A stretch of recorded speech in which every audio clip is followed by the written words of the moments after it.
You know, I have an unusually large head. People make fun of me all the time. They say things like, "You'll never look good in a baseball hat."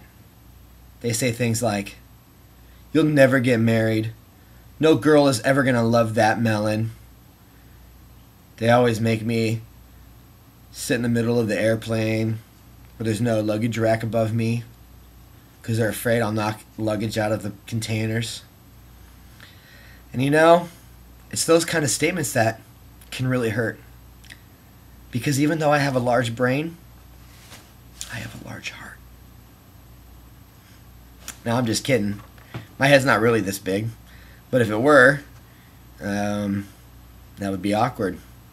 But I'm using this to illustrate a point this morning. You know, sometimes we see someone that has an obvious problem, and we are quick to make accusations or judgments about them. Meaning we make these definitive statements that say, "You'll never be this," or "You'll never do that," or "That person will never what." And in Romans chapter 2 and 3, where we're studying right now, God is very firm with his people. He tells the Jews, "Look, I'm extending grace to you. I'm caring for you. I'm constantly showing you forgiveness, and you need to extend that kind of forgiveness and grace to others." In fact, in chapter 2, verse 4, he says, "Don't you realize how kind and tolerant and patient God is with you? Or don't you care? Can't you see that he's been giving you time to turn from your sin? Can't you see that?" And yet, you know, when we go into our schools, we're quick to call another Christian a hypocrite. We're quick to call a lost kid hopeless. And this is what I want to encourage you with today. I want you to think about yourself a little bit. Maybe think about how funny you looked at some point, or maybe how hopeless your life was, or how lost you were. And if you can't remember a time like that, then you need to think about your salvation, because you need to humble your heart before God and say, "Yes, this is who I was, but I am no longer this."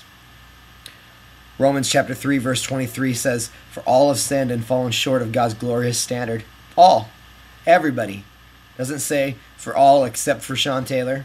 It doesn't say all except for you. It says everyone. No exceptions. And we've been shown the same grace and love by God. And so God's really challenging us in these first 3 chapters to extend that kind of love and grace and forgiveness to other people. So I want to encourage you this week to read Romans chapter 2 and 3. And every time that there's a direct command in that passage, I want to have you underline that. When it says don't do something or to do something, underline that so that you know when you look back, you can remember these are the things that God's commanded me to do. All right. Have a great week. Hope this wasn't too weird. I'll try to get my head back to normal for next week. Lord bless you. See ya.